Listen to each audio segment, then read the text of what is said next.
I want to start today with a premise that, well, it sounds a little bit like the beginning of a high-concept sci-fi movie. But stick with me here. Okay, I'm intrigued. Imagine a warning, a broadcast, sent from thousands of years ago, but it's intended specifically for us right now in 2026. It does sound dramatic when you put it that way. It does, doesn't it? But here's the catch. This warning, it isn't coded in binary. It's not some radio wave from a distant star. It's encoded in a story. A story about a boy, a mountain, and a very, very angry rain god. Right, so we're looking at the Govardhan Leela, the ancient Indian legend of Krishna lifting Govardhan Hill. And before anyone reaches for the skip button thinking this is going to be, a theology class or a sermon. We should be really clear. Yeah, we need to be crystal clear. This deep dive is not about religious worship. The sources we have today are fascinating because they strip away the ritual. They look at this as a raw structural analysis. It's essentially like a psychological case study of power versus ego. Exactly. Yeah. And the sources argue that this narrative isn't just history or myth. It's an ethical framework, and it predicts the exact existential crisis we are facing right now with AI and nuclear proliferation. It contrasts two specific mindsets. You have the Indra mindset, which is all about destruction and dominance. And then the Krishna mindset, which is about protection. Precisely. So our mission today is to unpack this. How does a story with cows and thunderbolts predict the Cypri 2025 nuclear report? It sounds like a stretch. But once you get into the psychology of it, it's startlingly relevant. Let's dive in. To really understand the stakes, we have to start with the antagonist of the story. We have to talk about Indra. Okay, so in the lore, Indra is the king of the heavens, the rain god, and I think most people, if they know the name at all, think of him as this powerful lightning-wielding figure. Like a CEO of the cosmos. Yeah, that's a fair comparison. But the source material highlights something really specific about his job description. Indra's existence, his fundamental purpose, was protector. He wasn't given power just to be strong or to sit on a throne. No, he was given power to nourish. His whole job was to provide rain. Which is, fundamentally life support. Precisely. Rain in an agricultural society, and frankly, even today, that means soil health, it means crops, it means the economy keeps running. So his power is functional. It serves the ecosystem. And the utility provider. In a way, yes. But the story introduces a conflict that it changes everything. The people of a village, a place called Gokul, they decide to stop worshiping Indra. They stop the rituals. They stop the rituals meant to, stroke his ego. And this is where it gets really interesting because this is such a human reaction from a god. He doesn't say, oh, well, I'll still do my job because the earth needs rain. He takes it personally. He takes it incredibly personally. The source notes that his divine duty gets completely buried under his arrogance. And this is the shift. This is the moment power corrupts. The power that was meant for service, the rain, is suddenly weaponized for vanity. That's a terrifying concept if you really stop to think about it. He takes the very thing designed to keep people alive and uses it to kill them. Because his feelings were hurt. Wow. That is the definition of the Indra mindset in this context. And the source material uses a very specific contrast here. On one side, you have purpose, which nurtures and gives life. Right. On the other side, you have ego. And the source uses a Sanskrit concept here, Bhakshan. Bhakshan. Okay, let's unpack that word because it keeps coming up. It translates roughly to devouring or consuming. It's this idea that power, when it's driven by ego, it seeks to dominate and consume life rather than sustain it. So Indra unleashes this cataclysmic storm. It's not a gentle shower. It's a flood meant to wipe Gokul right off the map. He is punishing them for not validating his identity. So it's basically a cosmic tantrum. If you won't praise me, I will destroy you. Exactly. So you have a village drowning because the protector turned into the destroyer. And now the protagonist, Krishna, enters. And his reaction is, well, surprisingly chill. Yeah, he doesn't seem to panic at all. It is the ultimate de-escalation. And this is vital. Krishna doesn't counterattack. He doesn't fight fire with fire. No, he doesn't throw lightning back at Indra. He doesn't try to prove he's stronger in terms of destructive capability. He just changes the rules of the engagement completely. He does. He simply offers shelter.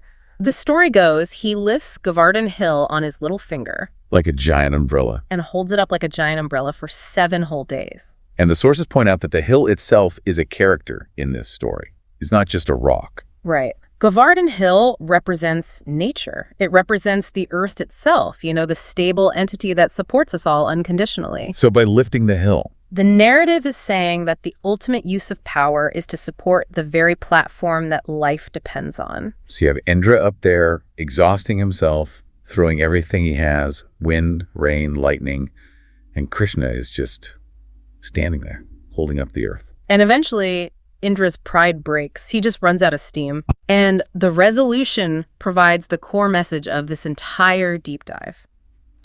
Krishna delivers a line to Indra that the source highlights as the golden rule of power. What does he say? He says, "You were created to protect the earth, not to devour it." Not to devour it. That goes right back to that Vakshan concept. Exactly. Power has to be tethered to service. If that tether breaks and power starts serving the self or the ego, It becomes a force of devouring. yes. Okay, so that's the myth, Yeah. and it's a great story. But we promised to connect this to 2026 Yeah. because we don't have a rain god throwing lightning bolts at us today. Well, But the source material asks a very provocative question. Who are the Indras of today? and the answer is pretty uncomfortable. The Indras aren't people. They are the tools we've built. The source points specifically to nuclear power and artificial intelligence. Let's start with nuclear power, because this fits the analogy almost too perfectly. You have this massive energy source that can go either way. It really does. I mean, think about the duality. Just like Indra's reign, nuclear energy has a service aspect. It has the potential to provide nearly infinite, clean, carbon-free energy. It could nourish the global grid, desalinate water. It could literally power the future of humanity. It could be the ultimate protector against energy poverty. It could. But then there's the ego aspect. The weaponization. Exactly. When that power is driven by fear, by the desire for control or nationalistic vanity, it becomes a tool for absolute destruction. And we have some hard numbers from the source here that we really need to confront. Yeah, these are from the CyPRI 2025 report. And honestly, reading them, it gave me a chill. The total inventory of nuclear warheads is 12,241. 12,000. But it gets more specific, doesn't it? It does. Of those, 9,614 are ready for use, and 3,912 are currently deployed. Can we just pause on that word deployed? What does that actually mean? In practice. Yeah. It means they aren't sitting in cold storage or disassembled in some warehouse. Deployed means they are mounted on missiles or at bases with operational forces. They are live. They're ready to launch. Ready to launch. That is nearly 4,000 distinct points of devouring pointed at civilization at this very moment. And when you think about Indra's storm, it was an emotional reaction. Right. The scary thing about these nearly 4,000 warheads is that they're tied to systems that can react in minutes.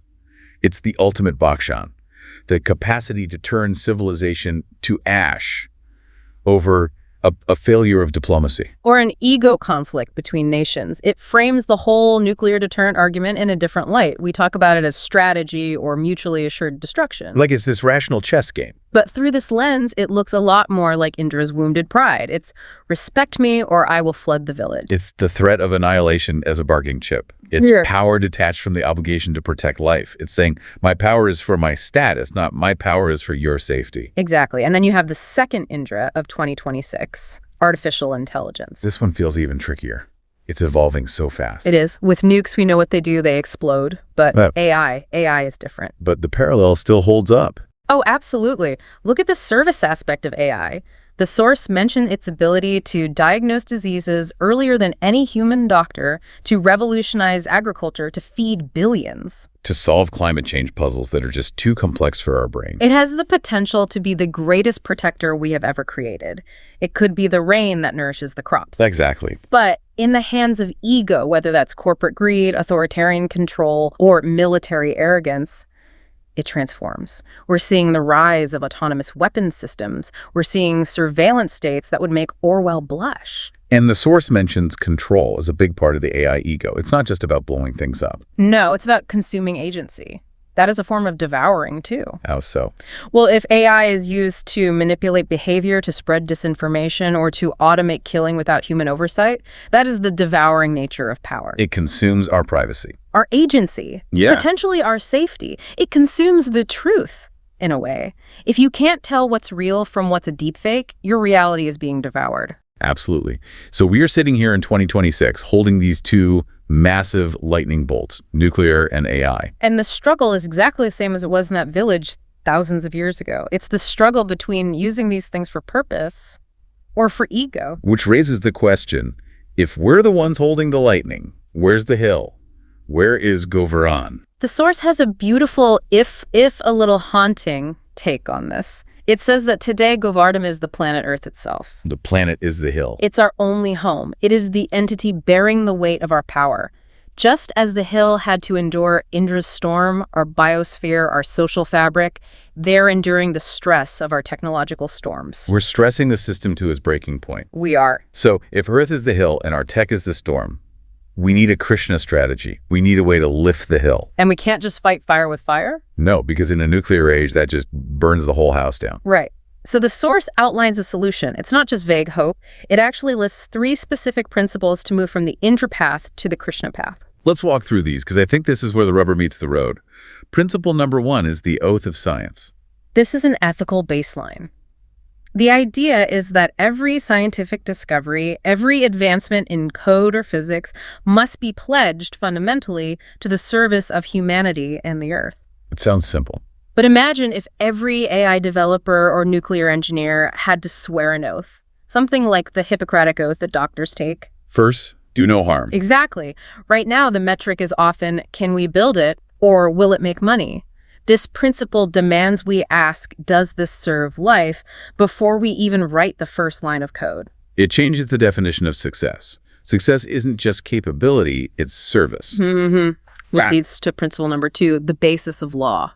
This one's interesting. It says technology shouldn't be judged by its raw strength, but by its capacity to protect. Right. Break that down for me. How would that work legally? Well, right now, international law and military doctrine, they often value capability. How big is the boom? How fast is the processor? Yeah. This principle suggests a legal framework where legitimacy comes from protection. If a technology cannot demonstrate a protective capacity that outweighs its destructive risk, it shouldn't be deployed. It shifts the burden of proof. So you don't get to build the storm just because you can. You have to prove it won't drown the village. Precisely. It's like zoning laws for existence. You can't build a factory that poisons the water, so why can you build an algorithm that poisons the discourse? That makes a lot of sense. Yeah. Okay, and the third principle is, this is the most difficult one because it's cultural, societal belief. This is the mindset shift. This goes right back to the difference between Indra and Krishna. Yes. We have to shift from viewing ourselves as owners of nature to being guardians, protectors of it. The Indra mindset is, I own the sky, so I can do what I want with the rain. It's possessive. The Krishna mindset says, I am here to hold up the hill so life can flourish. It's supportive. Moving from dominion over to stewardship of. And that applies to our tech, too. We aren't the owners of AI who can just unleash it for profit. We are the guardians of a powerful force that needs to be shepherded for the common good. It's a collective choice. The source puts it so poetically. We can either be the storm or we can be the supporting finger. That image just sticks with me. Being the storm is easy. It's reactive. It's ego-driven. It's loud. Right. Being the supporting finger, holding up the weight, providing shelter, that takes endurance. That takes real strength. And humility. You aren't the one making all the noise. You're the one making sure everyone else survives the noise. That is the essence of true power, according to this framework. And that's what I love about this deep dive. It takes this story that I thought I knew, or maybe just thought was about a religious festival, and it turns it into a survival manual for the 21st century. It reminds us that the problems we face aren't new. The technology changes, but the human flaw, the ego, it remains the same. And if the problem is ancient, the solution is ancient too. It is. Power is for raksha, for protection, not bhakshan, consumption. It's such a simple binary. But if you apply it to the news cycle, to your company's ethics, even to your own leadership style, it clarifies everything. It really does. Every time you wield power managing a team, voting on policy, designing a new software, you are making that choice. Are you feeding the ego or are you offering shelter? So as we wrap up, I want to leave you, our listener, with that thought. We talked about nuclear weapons and AI, these huge global things, but this implies on the micro level too. You have power in your life. You have influence. You do. Everyone is an Indra in their own small domain. So when conflict arises, when you feel that Indra instinct to lash out or to dominate, maybe take a beat. Ask yourself, am I being the storm right now? Or am I strong enough to be the shelter? Because in 2026, with the world as fragile as it is, we can't afford any more storms. We need more people holding up the hill. That is the Govardhan wisdom. It's not just a story. It's a requirement for our civilization. Couldn't have said it better myself. Thanks for diving deep with us today. It's a lot to think about, but hey, that's why we're here. Catch you on the next one. Stay curious, everyone, and stay protective.